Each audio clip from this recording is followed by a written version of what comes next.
So, Kristen. Yes. It's exciting to talk to you about this because I think after 5 years, you've really done something, and I don't know that it's something you set out to do, but you've created a franchise, and it's sad that we live in a world that even has to be this way, that is about a strong girl with strong convictions, who's not always strong, but is a strong sense of who she is, and sort of never wavers. And because of that, we've literally, in my opinion, changed movies forever. You know, do you feel that? Do you sense that at all? Are other people saying it? Yeah, no, that's like commonly talked about. I think that if anything, we sort of shed light on an enormous gap that's been wanting to be filled for a really long time, and sort of told everyone that it's possible. This thing that is so common that drives me nuts that Bella and Twighlight is simply not, is when people try to fill that little void with false girl power, like, because it's such a thing right now. It's totally in to be like a strong girl. I feel like I read so many scripts that they changed the character name from Bobby to Sue, and they're like, cool, let's have Kristen Stewart play it. It's like, yeah, I don't really want to play a guy. I would really rather play a strong girl. And yeah, I feel like it's exactly what you just said. Is, you know, women's strengths are different. They are, you know, evident in very different ways, and it's not about brawn. It's not about being the loudest in the room. Sometimes it's about taking a step back and realizing that, you know, it's funny, what I'm about to say is like so cliche, but it's true.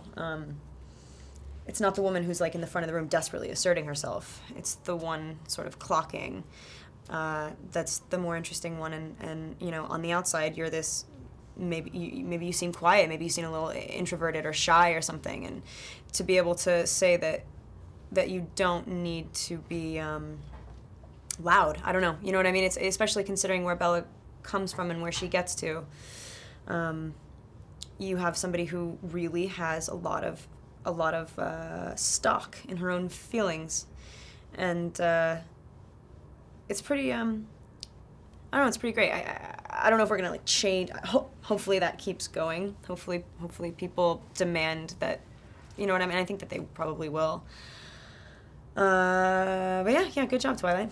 Well, I mean, when I start, you know, from when I started doing this, when working on a movie like Legally Blonde, and that's totally different. But it was a moment where people were like, wow, women can sort of drive box office and can appeal to, you know, different things. And I think that, you know, there's also this word that kind of has been overused, I think, in the last several years, and people really like it, you know, awkward. But there's something about the fact, I think, that Bella could be genuinely have moments of awkwardness. Pure. But was never not who she was. Right. And she always knew who she was. And I think the greatest thing about this and sort of her moment of becoming a vampire is it just takes all those things and amplifies them and then throws some power behind it. Yeah, it's true. Were you aware of all that while you were playing that? Or was it sort of like, while you're making the two movies together, it was like, oh, we're Vampire Bella now, and so it's like... time to be sexy and strong. Yeah.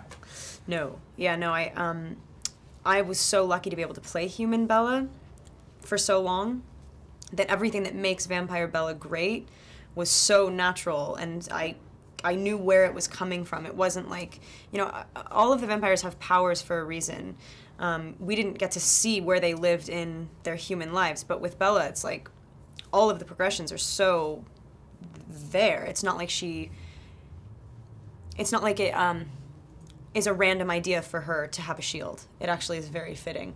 It's not, you know, it's not a completely arbitrary thing that she can drop everyone's guard. That she, you know, like, there's just no lying. You know what I mean? I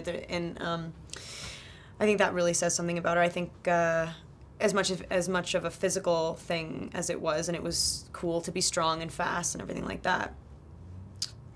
It was nice to just see a fully realized version of Bella. Yeah. Well, I love, because I think that this part of her that's sort of the thing that Edward can never see, because it's the thing that people guard themselves, that it actually was able to transfer into not only was able to guard you as a person, your feelings, whatever Bella's feelings, you were able to project it and really protect and guard. Yeah. And seeing that come alive was pretty awesome. Yeah, it's sick. I love it. I mean, like, also I think it's interesting the fact that she's changed while she's giving birth. She's a leader of that family. I mean, she'll be a mother forever. Do you know what I mean? Even if her daughter grows up and whatever, there is that innate caretaking aspect to her. And also, you need to be a bit crazy to be in that position as well, to be like, no, I think everything's going to be okay. You just have to trust it.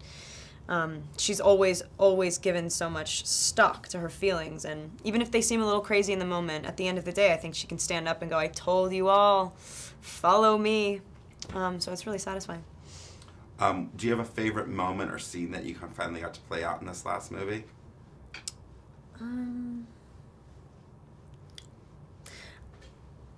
I think the first hunt is something that I've always really loved.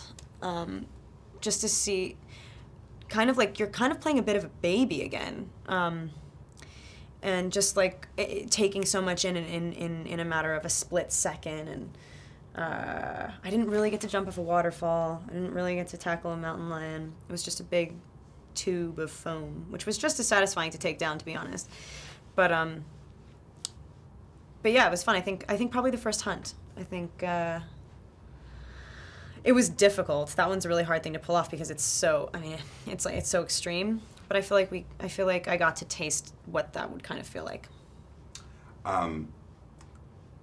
Now that we've had this sort of thing going for so long, obviously, I think when you signed on to do this movie and it was Catherine Hardwicke was making this, $40 million vampire movie, I can't imagine in your wildest dreams it would have become this. Nope. Did you have a moment where you thought, wow, or do you remember what that moment was where you're like, whoa, this is, way beyond what I could have imagined? Yeah, I always go back to Comic-Con. The first Comic-Con was so 100% disarming and overwhelming, and because I had done some movies before Twilight, and I knew what it felt like to really love something with a director. I knew what it felt like to really love something with another actor.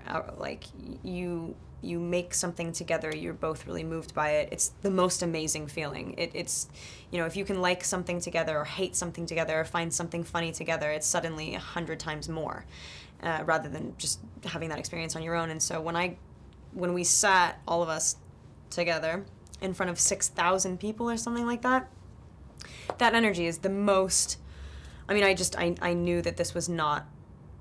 I knew it was going to get bigger. I was like, this isn't going to just stop. I mean, because it's contagious. That energy it's like fire. It catches. And I had never seen that before. And I had done a few movies. So probably Comic-Con. Awesome. I'm out of time. Cool. Awesome.